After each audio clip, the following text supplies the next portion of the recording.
We seem to be live. So, welcome everyone to this week's office hour. Last week, I got started with some commercial lease documents. Uh, I want to see how that translates into an actual commercial lease. So I've got the TXR commercial lease ready to go. Um, Unclear if we'll get through it all today, or maybe we'll have to leave that into a week. Perfectly fine. Document. The good news is a lot of things seen before now in terms of what's in the letter of intent, for example, are things that we will also see in the lease agreement. So let me share my screen.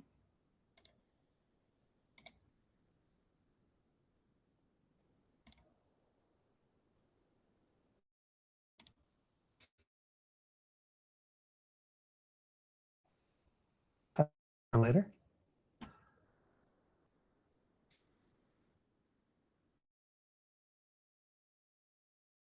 Okay.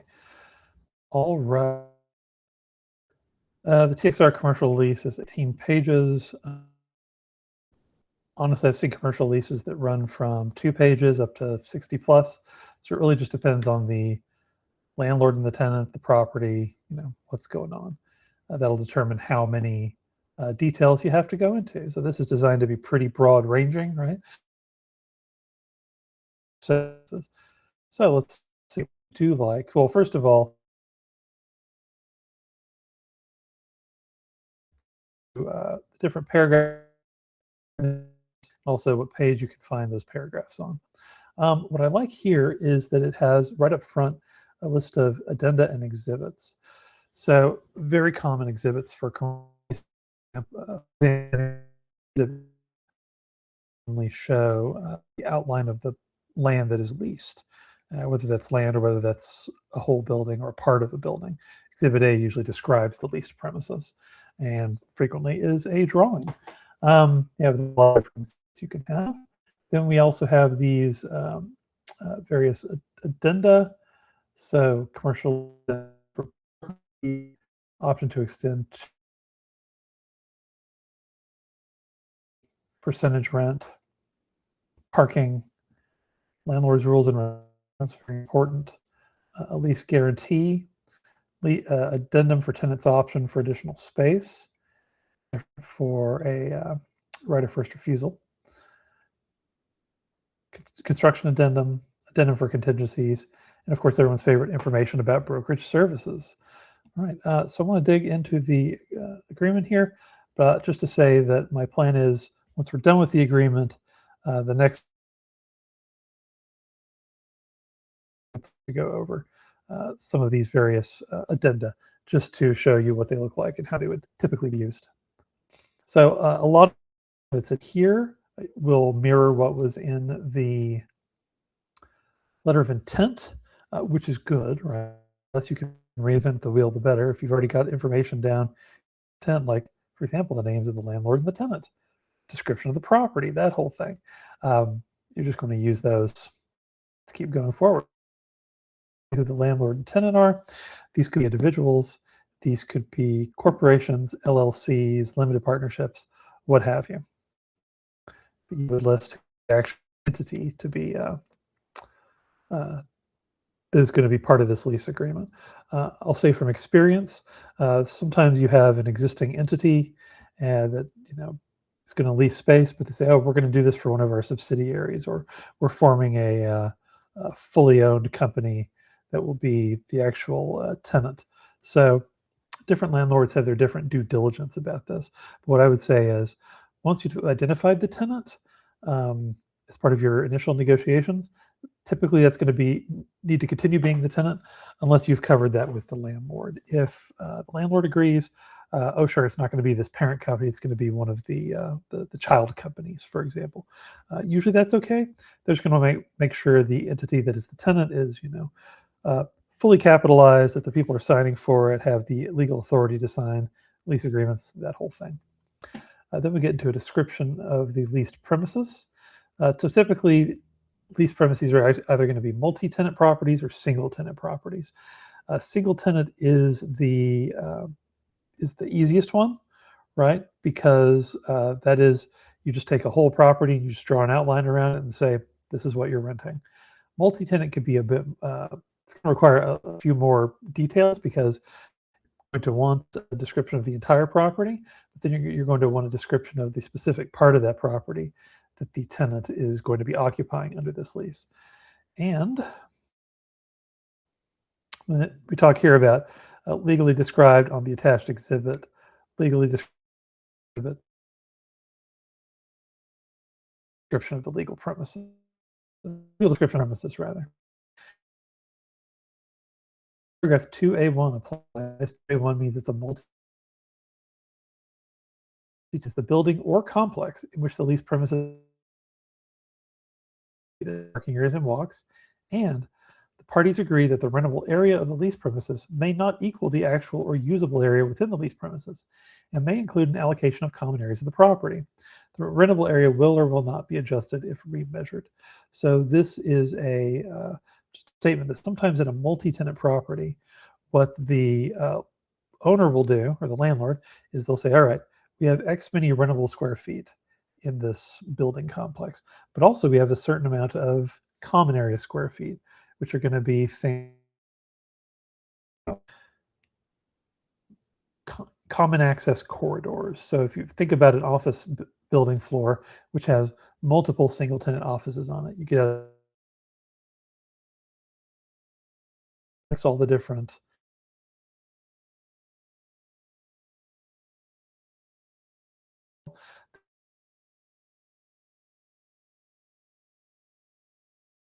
bathrooms on the floor that are outside of the individual tenant spaces. That's part of the common area as well. The utility area, the stairwells, that's all considered part of the common area. So the question for the landlord is, do they calculate that separately, or do they kind of impute some of the common areas of the building into the rentable square footage of each of the lease spaces, usually on like a pro rata share? It's up to the landlord, frankly. And it is the sort of thing where even if the landlord does it frequently, a tenant might say, look, I don't want you to calculate my rent that way. And if they're a big enough tenant or they're leasing enough space, might be the sort of situation where they can have the landlord change that practice. So I think it's just good practice for you as an agent who's doing one of these leases to go ahead and ask the landlord's agent or the landlord, so is the rentable square footage that we're going to list here the actual space, or does this also include some portion of the common area? Back for common area as well.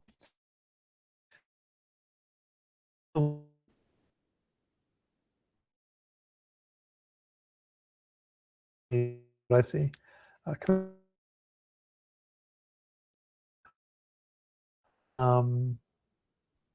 This is asking you for a specific date. And typically that's what I see in leases, but what we'll also see is an option that the commencement and expiration date can be moved if in fact the lease premises is not ready for occupancy at that time.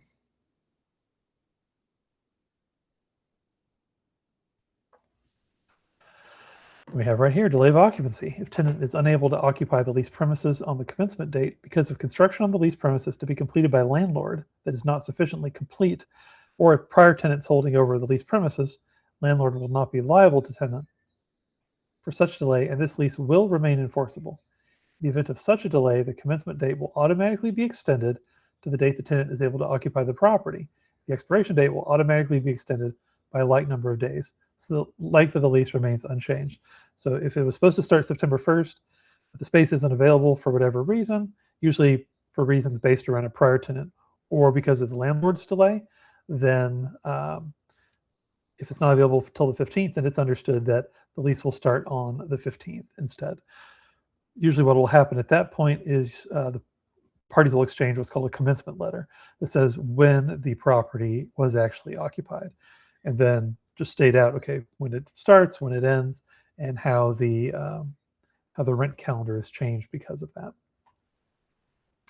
Also state if tenant is unable to occupy the lease premises after X many days after the commencement date because of construction that is not substantially complete or prior tenants holding over, tenant may terminate this lease by giving written notice to landlord before the lease premises becomes available to be occupied by the tenant, and landlord will refund the tenant any amounts paid to landlord by tenant. This does not apply to any delay in occupancy caused by cleaning or repairs. So what this is essentially saying is the parties can set an outside window. It's like, look, if this isn't available by the 60th day, then the lease is terminated at no penalty. And then unless the parties agree otherwise, the tenant is responsible for obtaining a certificate of occupancy for the lease premises if required by a governmental body. Now, this could vary product type, this could vary from market to market. In my experience, for a single tenant property, very common for them to have the responsibility of getting the CO. For a multi-tenant property, in my experience, it's more common that the landlord or the property manager is responsible for getting the CO as opposed to the tenant. So that's, again, just my experience and how that works. So that's something to consider is if this is a multi-tenant property, I'm going in assuming that the landlord will be responsible for getting the CO. But at the same time, let's say the tenant is the one that is doing the finish out of the space. Well, in that case, it might make sense for the tenant to be responsible. But if it's a multi-tenant property and the landlord is doing the build out, makes sense to me for the landlord to also get the CO. So this is just the sort of thing you would need to discuss. And that's why it's in here in the lease. That's why you would need to bring it up. Now you know that it's something to bring up, right? Unless the parties agree otherwise. Oh, so this is the sort of thing where the parties could agree on something differently. Absolutely it is. In the letter of intent, we talked about the rental rate. So this is essentially just copying and pasting what was in the LOI into the rent. And that's good because that's one fewer thing to explain to your client when you're working on this lease. Where did this come from? Came from the LOI that has already been signed. It says when the first month's rent is due. It also talks about prorated rent if the commencement date is on a day other than the first of the month. So typically landlords want rent paid on the first of the month for a full month. So if the lease didn't start until September 15th, the rent payment schedule is not going to be the 15th of every month. It's going to be the first of every month. It's just the first and last months are going to be prorated. This is where the landlord says where they want to be paid. Always good. Method of payment. This talks about the fact that for example, if a check is bounced, the landlord may require the tenant pay subsequent amounts in certified funds. This talks about late charges. So typically rent is due on the 1st, but it's late after the 5th. In this standard language here, or this boilerplate language, a late charge of 10 due date it's due.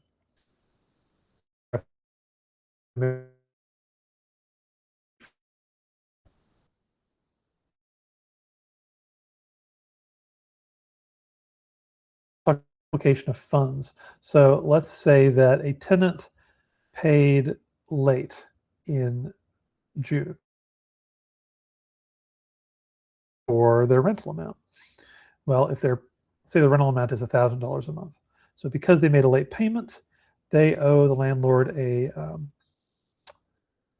late fee or late charge here equal to 10%. That'd be $100. If in July they also only pay $1,000, well, the tenant also owes the landlord $100 in late charges for the prior month. So this states, regardless of any notation on the payment, landlord may apply funds received from tenant first to any non-rent obligations, including but not limited to late charge and return check charges, repairs, brokerage fees, periodic utilities, and thereafter to rent. So even if the tenant writes on their check for rent only, this lease agreement says the landlord can apply that rental amount to the late charges, return check charges, etc. So that's something for tenants to keep in mind. That's something you would want to make sure that your tenant client is well aware of. Now, if this is a gross lease where the tenant is responsible for all the charges, We would not get into reimbursement here. And I talked some about the whole expense reimbursement thing last time, and really this is covered here as well, right? Additional rent. But yes, expense reimbursement. So essentially, if this is, a net lease in a multi-tenant facility, this is going to talk about the expense reimbursement, where you typically start at a base level. Then over the years, tenants will reimburse landlords for increases in these various costs based on their pro rata share. Which right away here we have under definitions. Tenant's pro rata share is blank percent. So if you are leasing 10% of the overall rentable square footage in the building, your pro rata share is 10%. We get into what CAM is, common area maintenance. CAM is all of landlord's expenses reasonably incurred to maintain, repair, operate, manage, and secure the property. And it gives some examples which are not exclusive, but are reasonable. This includes expenses incurred by the landlord under paragraph 15, which we'll get to, but not including expenses for structural components and roof replacements. CAM does not include capital expenditures, interest, depreciation, tenant improvements, insurance, taxes, or broker's leasing fees. Notwithstanding the foregoing, CAM does include the amortized costs incurred by the landlord in making capital improvements or other modifications to the property to the extent such improvements or modifications reduce CAM for all. These costs will be amortized over the useful life of improvement or modification basis. Essentially, the idea is you are getting into some really heavy-duty accounting here. So I think it's an area where it's very helpful to have an accountant or property manager that offers accounting functions to help landlords make sure that they are keeping track of their, if the tenant is reimbursing landlord for some or all of these expenses, then the manager and the landlord's job to make sure that these expenses are scrupulously accounted for and listed in the correct way, because separate the expenses that can be passed through as part of your common area maintenance or your CAM, expenses that can't. All right.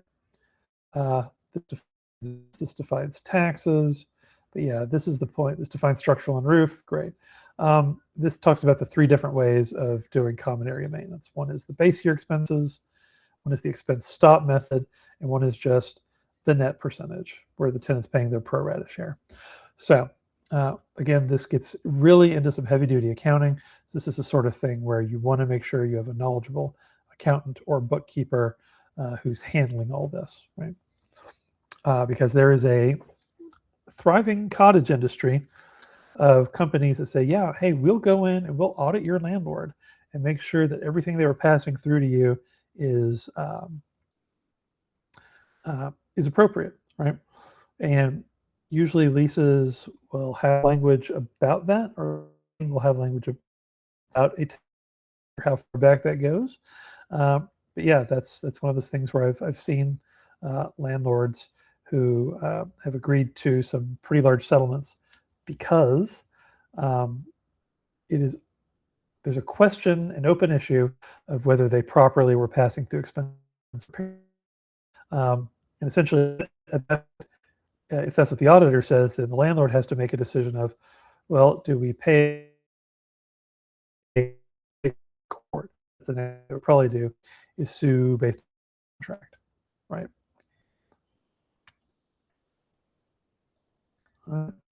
This talks about reconciliation.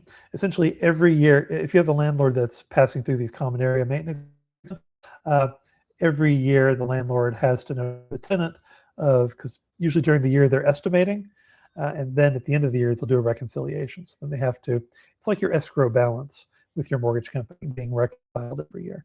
Then they cut a check if they were withdrawing more than they need, or withholding more than they needed to, or they will request money from you if they were not charging you any for that.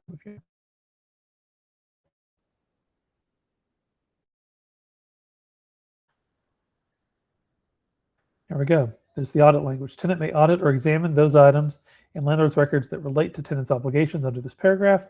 Landlord will promptly refund a tenant any overpayment revealed by an audit or examination.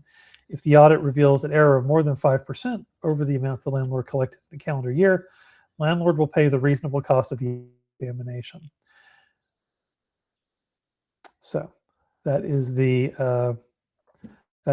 incentive for the landlord to do their job properly here, is that they could be stuck with the cost of more than 5%. All right, security deposit. Again, we talked about this last, just something that the landlord will typically have a preference for. You know, they usually want at least a couple months rent. For a tenant without a long credit history, they may require more. Of course, if the leasing agents insist that it's a credit tenant, they might not require as big of a security deposit. So, as with anything, it depends. This language here: within 60 days after tenant surrenders the leased premises, provides landlord written notice of tenant, landlord will refund the security deposit unless any amount applied towards amounts owed by tenant or other charges on the lease. Essentially, the time when commercial landlords not have to go out on a limb to request or return the security deposit until the commercial, then the law changed to be a little more in line with residential. Said no, you know, within 60 days after the lease ends, the landlord is the one that needs making the effort to. This talks a bit about taxes. Essentially, here under the standard version of this, we're just paying the tax for the lease premises. So this is putting the responsibility for doing the annual tax protest onto the landlord, as opposed to, now, again, unless otherwise agreed to by the parties. So it could be a situation where it is a single tenant commercial lease, and the tenant is paying all the bills associated with it. In that case, they could say, yep, the tenant pays the taxes every year, and the tenant's responsible for doing it well. This lists all the different utilities, including a blank to fill in another one if there's something else. And it says who pays for what as part of the lease. It could either be NA because it doesn't exist at the premises, or the landlord or tenant is responsible. All right, let's see. This also has a notice that tenant should determine if all utilities are available to the lease premises. They're adequate. After hours HVAC, talk about that. So typically a commercial lease, the landlord only takes on the response to whatever the operating hours are.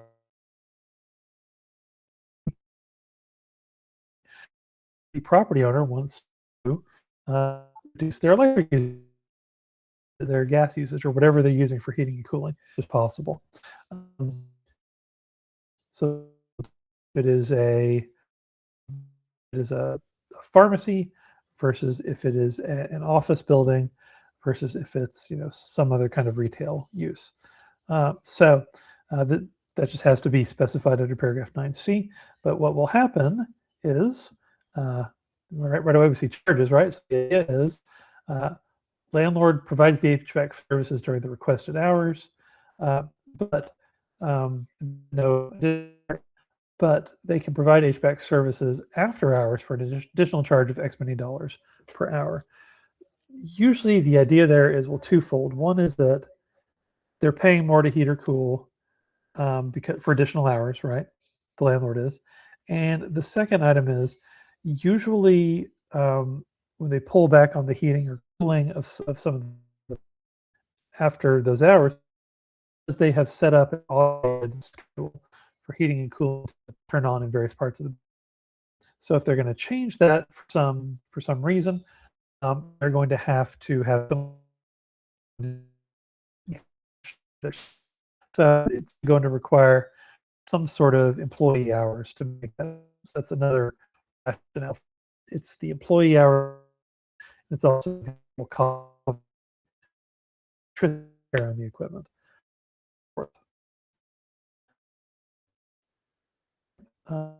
This gives some basic ideas of the insurance that is required to be carried. Uh, Usually a minimum of either 1 million for your commercial general liability, then personal property for business operations, and then business interruption insurance sufficient to pay 12 months of rent payments. The landlord really wants that one. And that could be checked or not, right? But so that's an optional one, but I could see landlords really liking that idea. So tenants have to maintain this, whatever the required insurance is, they have to maintain it throughout the term of their lease. And again, from working in a multi-tenant building, I know that just keeping up-to-date insurance certificates on hand, depending on the size of the building, can be a huge. Someone will send in their renewed certificate, and it might be on the wrong form. It may not have all the required coverages. So that is, it's a bit of a hassle. Insurance is always a tricky one. To me, that was one of the more frustrating parts of commercial real estate, is dealing with all the insurance requirements. But you have large amounts of money and high value property at play, so it makes sense why there would be these kind of insurance requirements. We have some typical things here, just kind of like with your mortgage. If you don't provide homeowners insurance, then the landlord is able to buy insurance for you. It's kind of like your mortgage company can buy homeowners insurance for you. Unless the parties agree otherwise, landlord will maintain fire and extended coverage in an amount to cover the reasonable replacement costs of the improvements and any commercial general liability insurance that they need for their. So the landlord has their own insurance responsibilities as well. And here's 9A. Tenant may use the lease premises for the following purpose and no other. I mentioned last time when we talked about the letter of intent that stating a specific use for a commercial lease is very common. For a residential lease, it's just going to say for residential purposes, very vague. For commercial lease, it's not going to say for commercial purposes. Usually, typically, it's going to say for very specific purposes, because as mentioned earlier, the landlord has to maintain some coverage, insurance coverage of their own. So they don't want a tenant going in and using the property in a way that would negate the landlord's ability to get insurance, would we? So we're going to define that use of the property very, very specifically here. Typical industry hours. This is where we list out the hours, days of week, weekends and holidays, that sort of thing. Right, we have some legal compliance issues. This says things that the tenant is not allowed to use the property for. So that is offensive, nuisance, noisy, dangerous, any activity that interferes with any other tenant's normal business operations or the landlord's management of the property, any activity that violates applicable laws, regulations, et cetera, hazardous activities that would require insurance premiums of the property or leased premises to increase or that would void any such insurance, activities that violate laws, the permanent or temporary storage of any hazardous material, or this is just whatever else the landlord can think of, right? But this, to me, seems like this would cover most of the areas that a landlord would have a potential objection for someone using. So if there's nothing else to fill in here, you would just put NA, number 7. This defines hazardous material.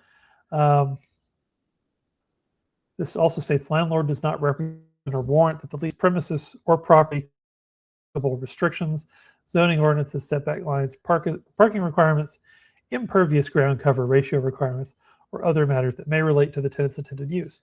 The tenant must satisfy itself that the leased premises may be used as tenant intends by independently investigating all matters related to the use of the leased property. Tenant agrees that it is not relying on any warranty or representation made by the landlord, landlord's agent, or any broker concerning the use of the leased premises or property. So essentially, we are saying that the tenant is responsible for their own due diligence to make sure that they can use this leased property for the purpose that they have in mind. They cannot rely on anyone else's representations in this way. All right, signs are a big deal. Signs are usually very tightly regulated by local laws or ordinances. and it depends on the location, of course. So essentially, the idea is if you are the landlord, you want to be able to control the signs that people are putting up. This is true on a single tenant premises, but especially true on a multi-tenant premises. Something to consider if you've never looked at it before. The next time you're driving by a multi-tenant building, whether it's office or retail, take a look at any signage outside and note how many tenants are listed on like a sign that's visible from the street versus how many tenants are actually at the location. Usually there is less room for monument or frontage signage than there are the number of tenants in a space. So that makes those signs something of a valuable commodity on the landlord's part. Signs must comply with laws, restrictions, zoning ordinances, etc.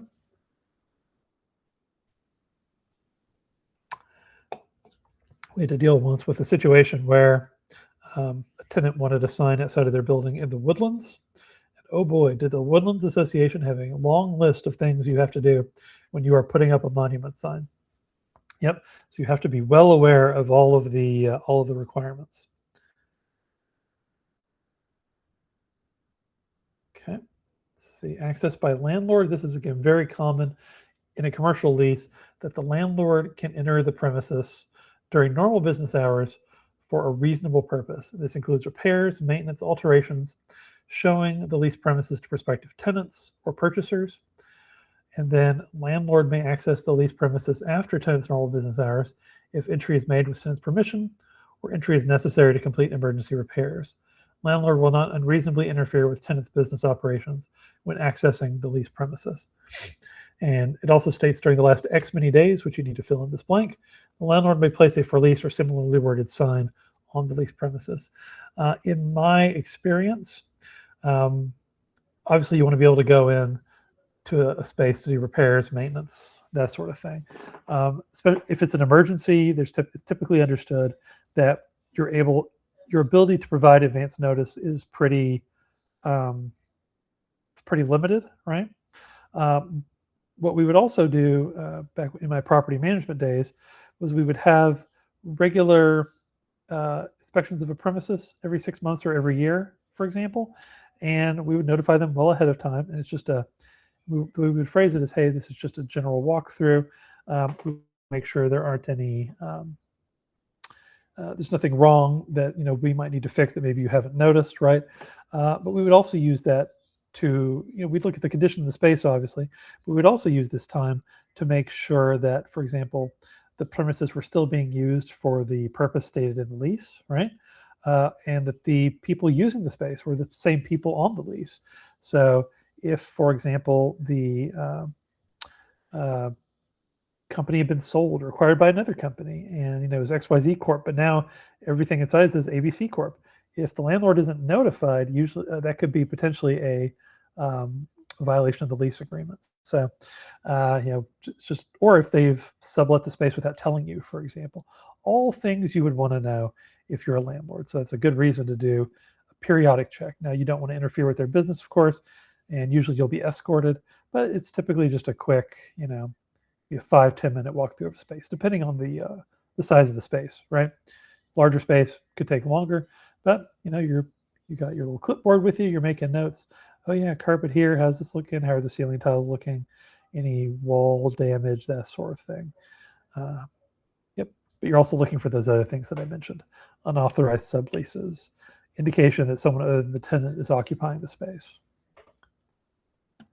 Move-in condition. Tenant has inspected the leased premises and accepts it in its present as is condition, unless expressly notified otherwise or noted otherwise in the lease or in an addendum. And there's no express warranties as to the condition of the space. So essentially the default assumption is as is, but there is the ability, of course, for there to be some finish out of the leased premises and for it to be built out more. But that will be noted later in the lease. Move out condition. What does the property need to be like when the lease ends? The tenant will surrender the leased premises in the same condition as when received, except for normal wear and tear. Tenant will leave the leased premises in a clean condition, free of all trash, debris, personal property, hazardous materials, and environmental contaminants. The phrase I've most often heard for this move-out condition is what's called broom clean, BROOM. That is essentially that you have swept up, right? It doesn't require deep cleaning, but at least broom clean. You don't have piles of dirt sitting around. If tenant leaves any personal property in the leased premises after the surrender, the landlord may require tenant at tenant's expense to remove the personal property by providing written notice to the tenant, or retain such personal property as forfeited property to the landlord. So if the landlord can use it, they can keep it. And it's forfeited. It doesn't count against like any damage or space or whatever. But they could also require the tenant to come get it and remove it. If they don't, then typically one of the fixes is that they could say, well, okay, tenant, it cost us $700 to have someone come out and remove this and haul it off because you didn't. So that $700 is coming out of your security deposit.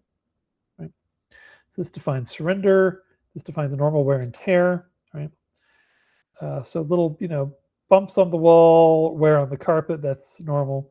Holes in the wall, burned carpet, that would not be normal wear and tear. And then by providing notice to the tenant before the lease ends, the landlord may require tenant upon move out and at tenant's expense to remove without damage to the property or lease premises any or all fixtures that were placed on the property or lease premises by or at the request of tenant. Any fixtures that landlord does not require tenant to remove become the property of the landlord and must be surrendered to the landlord at the time this lease ends. So this deals with trade fixtures. So remember Principles of Real Estate 1, y'all?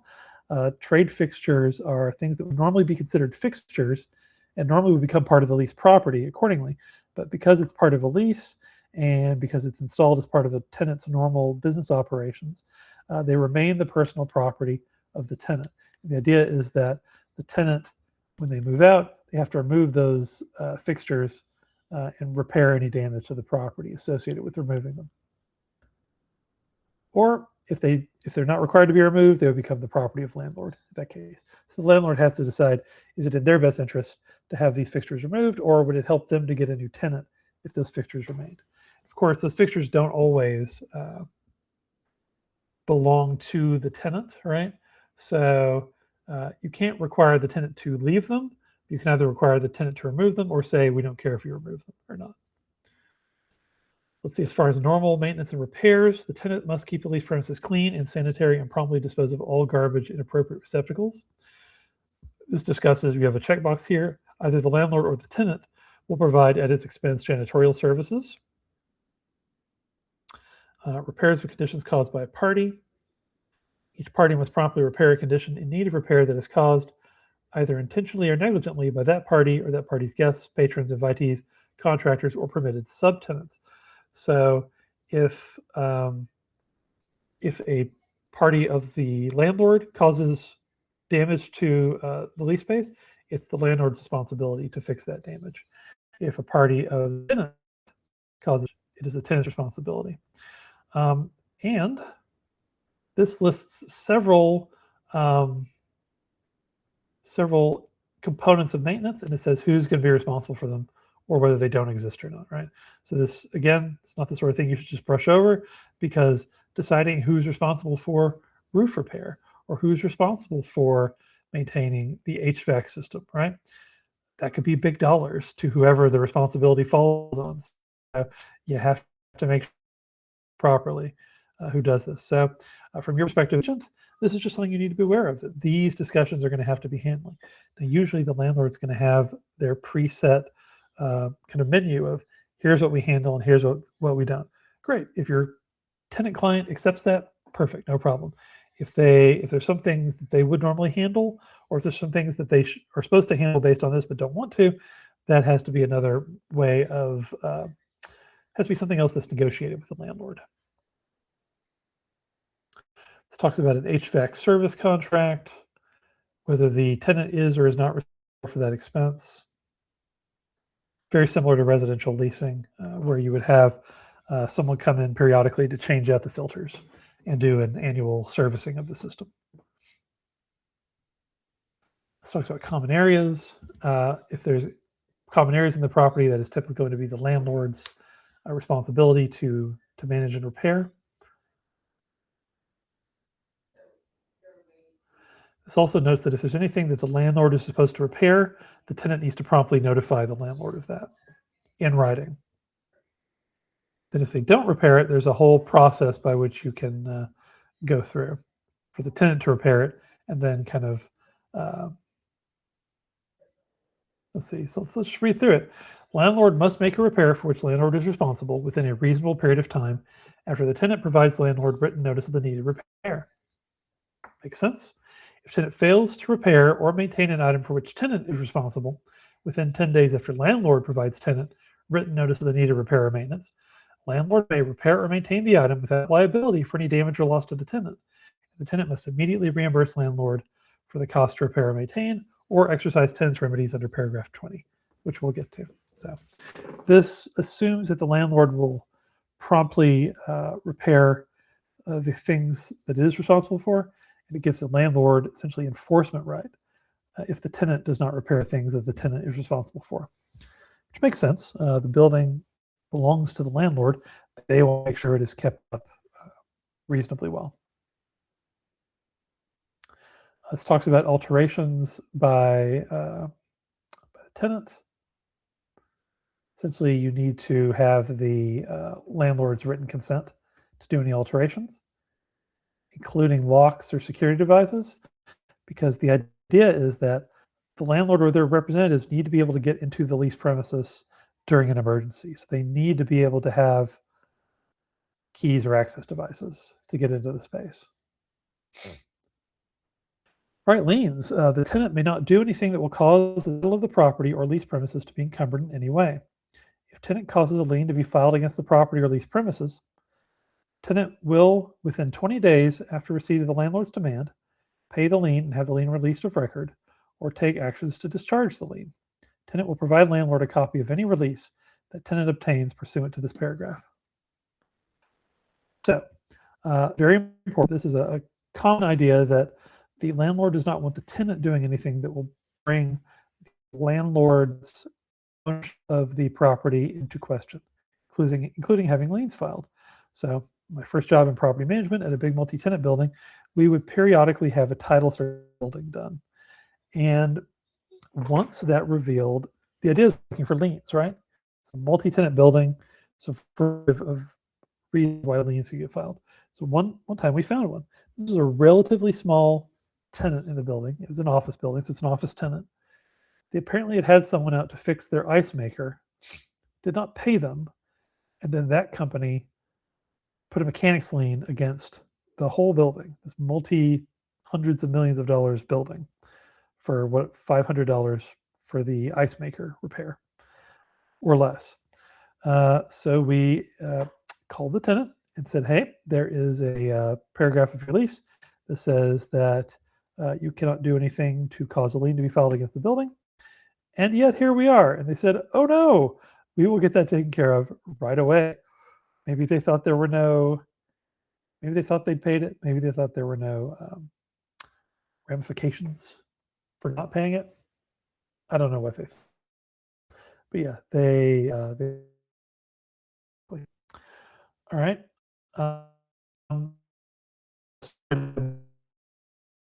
Essentially, the landlord wants to limit their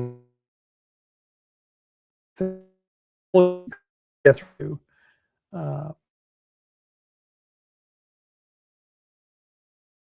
We have an indemnity section. Each party will indemnify, defend, and hold the other party harmless from any property injuries, damage, cost, service to the so on and so forth. So they're agreed to hold each other harmless.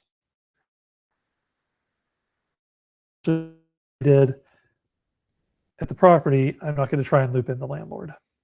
Or if the landlord gets sued for something that was the defend the landlord, right? It's kind of the whole idea. All right, we have some section 20 is default, so that's always a good thing to note here. What is the what would cause the lease to be defaulted upon? The first is If the landlord fails to comply with this lease within 30 days, after the tenant notifies landlord of landlord's failure to comply, landlord will be in default and tenant may seek any remedy provided by law. If, however, landlord's non-compliance reasonable, landlord will not and is diligently pursued. The general idea here is that if there's anything under this lease that the landlord is required to do it, they're supposed to do it, the tenant can notify the landlord in default of the agreement by not taking this after 30 days, right? The landlord's only, and they can seek remedies provided by law. Usually that's self-help. Repair 30 days, then could have and withhold the cost of that repair from their rent, right? To come back and say, hey, that's why it's taking so long. Like this requires a special, that we had to special order and it's going to take 60 days to come in instead of 30 days. Then as long as it was commenced within the 30-day period and is diligently pursued, the landlord is not in default. Right?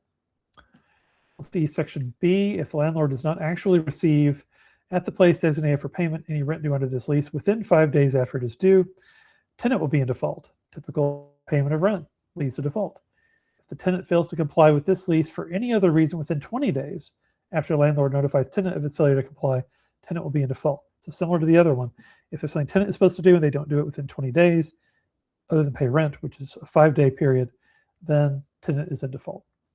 And if tenant is in default, these are the various things the landlord can do with at least 3 days notice to the written tenant. Terminate this lease or terminate the tenant's right to occupy the lease premises without terminating the lease and may accelerate all rents which are payable during the remainder of the term or any renewal period.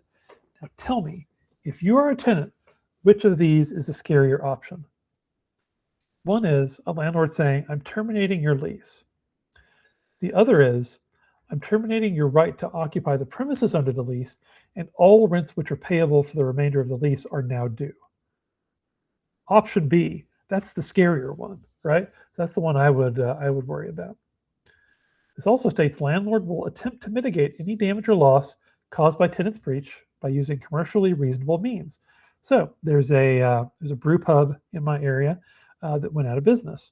By went out of business, this did involve a default on the part of the tenant, I have no doubt. But the signs are still up. I don't know if I've seen a leasing sign up there. This does state, if they're using a lease that's like this, the landlord has the responsibility to mitigate damage or loss caused by the breach using commercially reasonable means. This means that it is the landlord's responsibility to look out and try and release the space to someone. Makes sense. That's the commercially, it's kind of this responsibility for self-help. That's what I've heard it described as. So yeah, you have to try and help yourself. What a landlord is not allowed to do is sit there and keep racking up late fees and not try to release the space. All right.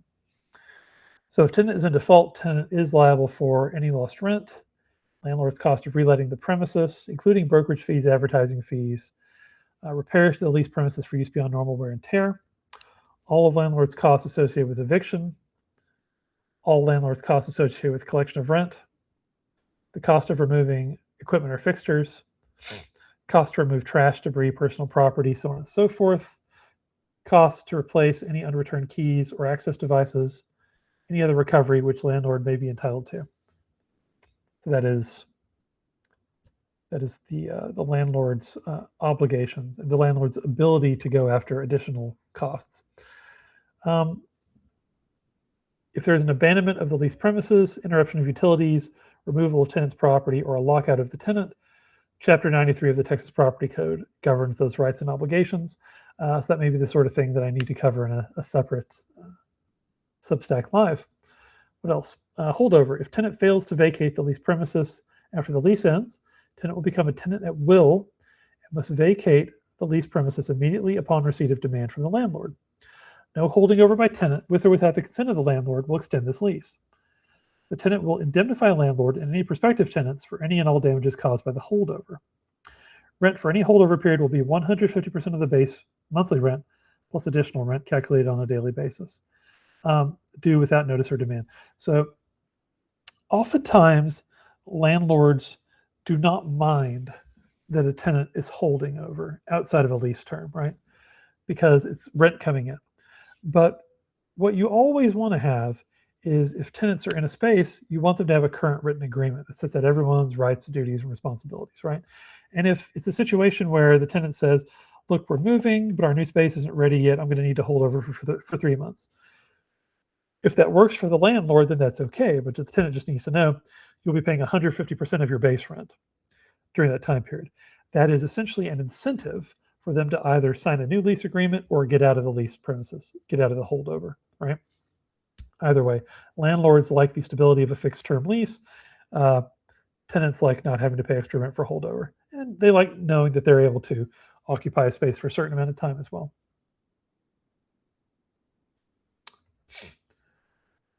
Talks about the landlord's lien and security interest in all the tenant's non-exempt personal property, security for the lease. Talks about assignment and subletting. Essentially, the landlord may assign this lease to any subsequent owner of the property. So if the landlord sells the property, their interest in the lease is assigned to the new owner. Tenant may not assign this lease or sublet any part of the lease premises without landlord's written consent. Any assignment of this lease or subletting without landlord's written consent is voidable by landlord. If tenant assigns this lease or sublets any part of the lease premises, tenant will remain liable for all of the obligations under this lease, regardless if the assignment or sublease is made with or without the consent of the landlord. So essentially, if the tenant wants to assign or sublet any or all of the lease premises, they need to get written consent of the landlord. The reason is simple. The landlord wants to know who's in the leased space, right? So they want to make sure that party has all of the insurance that's required. And they want to make sure that they know what's going on in their leased premises. This is an optional paragraph, relocation, where the landlord may require a tenant to relocate to another location in the property. You can either check this or say landlord may not require a tenant to relocate. Just depends. I've seen a few instances where relocations happened. Usually it's because another tenant wants to expand and you have a tenant that's in the way of that expansion. And usually the landlord will just throw money at the problem because it's a big deal. Whatever they're doing on an expansion is a bigger deal to them that they want to make happen. So yeah, they'll throw money at you to get you to relocate. Looks like the sort of the reasonable out-of-pocket costs, right? Moving, professional movers, relocations, all the internal wiring that you require for an office, right? Reprinting stationery, business card, and marketing materials, all that good stuff. So yeah. And oftentimes landlords will go above and beyond that as well. The subordination clause, essentially saying that the lease and tenant's leasehold interest are subject, subordinate, and inferior to other liens, interest under other liens, renewals and extensions.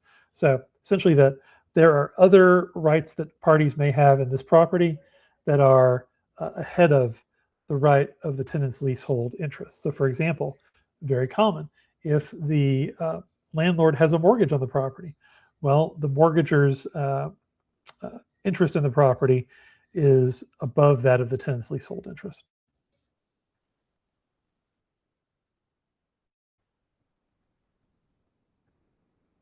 And an estoppel is essentially a statement that says what the current situation is for the lease. It's very common that lenders will want regular estoppel certificates. So the idea is that if you're a landlord and you have a loan on your building, your lender may occasionally say, hey, we want an estoppel certificate for every tenant in the building as of June 30th. Okay, great. So the tenant will distribute those estoppel certificates, and Section 27 states that the tenant has 10 days after that written request to execute and deliver it to the landlord. And then within 30 days after receipt of a written request from landlord, tenant will provide to the landlord tenant's current financial statement, and that landlord may request this no more frequently than once every 12 months. They want to make sure that the tenant is still financially stable entity. All right, looks like we are going to get through all of this today. Yay. I don't want to go too much over casualty loss. This is not unlike the sort of language you see in a residential lease or even a residential sale agreement. So this is something you can read through, but essentially there's thresholds for which, if there's damage to the property, at what point a tenant is considered to be have the ability to terminate the lease or not, right? So it's the sort of thing that needs to be stated, but you don't need to know that much about it until the time comes where you need to know a lot about it. Condemnations, if the building is condemned, the lease terminates. That makes sense. If there's a legal action brought under the lease, the non-prevailing party may have to pay for attorney's fees and other litigation costs. This is just some general representations. Tenant statements in this lease are material representations relied upon by landlord. And then if the tenant makes misrepresentations in the lease or an application for rental, tenant is in default. Landlord is not aware of any material defect on the property, except, and then if you are aware of that, fill that in, for goodness sake. Each party and each signatory to this lease represents it is not a person named as a specially designated national and blocked person as defined in an executive order, essentially that you're not on a government watch list. This is where the brokers fill out their information. Principal broker, the cooperating broker. Recently in residential agreements, not the lease, but in the sales agreement, this was changed to seller's agent and buyer's agent. This uses kind of the older language, principal broker and a cooperating broker.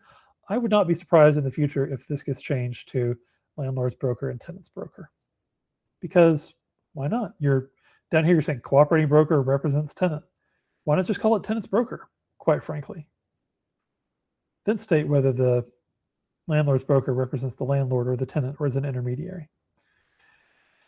And the fees is something we talked about in the letter of intent. Is it a separate agreement?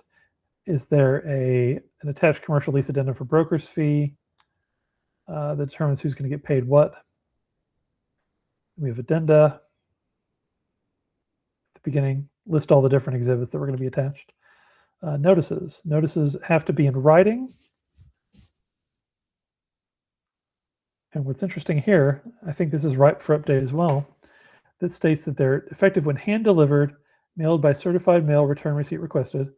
I spent many, many years getting certified mail put together and sending it off, just for that. Sent by national or regional overnight delivery service that provides a delivery receipt, or sent by confirmed facsimile transmission. So I know what the quickest one of those is. If you ever wonder why anyone is holding on to a fax machine, that is it. Fax is your instantaneous one. Yes. So then here we go. Landlord also consents to receive notices by email at blank. And the tenant consents to receive notices by email at blank. I think this is definitely ready to be updated to make email a default form of communication, as well as potentially remove the fax off. We'll see. Then we have some special provisions. This is a big blank area. So we, of course, real estate licensees know that we should not send ourselves unless it is a simple statement of fact or business point. If it is anything that could be construed as legal language, it needs to be drafted by an attorney. And this is stating some basic agreements of parties. This is the whole agreement. It has a binding effect on everyone. Severability clauses, quiet enjoyment, force majeure, all sorts of good stuff you expect to see in a legal contract. And here we have a license holder disclosure. If a license holder who is a party to a transaction is acting on behalf of a spouse, parent, child, business entity in which they own more than 10%, or a trust in which they act as a trustee, or of which the license holder or the beneficiary, or the license holder spouse, parent, or child is a beneficiary, they have to be notified in writing. So we would disclose that here. And then we have the signature block. Yay, we did it. We got through the agreement. Okay, so I'm going to stop sharing. So that may have been a little dense. And it was definitely a quick look through the agreement, and definitely the highlights in an hour. But if you're dealing with commercial leases, you need to be prepared for dense documents, I would say. But also, it helps to know what's kind of boilerplate and standard, what, based on the language of the agreement, what the kind of default assumptions are about the agreement, and also to keep in mind that generally, as with any other real estate contract, everything tends to be negotiable. So I would encourage you to, if this is an area you're interested in, take a look at this agreement, read through it. That's always the first step. If you have questions about it, throw them at me. I would love to hear them. Maybe we can do a Q&A when this whole commercial section is done. And my idea for next week is to go over the addenda that are used for the commercial lease agreement. So let's plan on doing that. All right. I encourage everyone to subscribe to my Substack, edu.realestate, if you haven't already. And notices about upcoming courses, for example. If you want to become a paid subscriber, you'll get access to more free stuff. So that's kind of how that works. And you'll be helping me kind of subsidize the cost of doing all this. So hopefully if this is of interest or value to you, you will consider that. If this is, if there's a topic that you'd like me to go over, I am always kind of so far I've just been talking about what interests me, but I'm always open to new topics to cover in real estate as well. All right, y'all. Hope you have a great rest of your week. I will see y'all next week. Bye.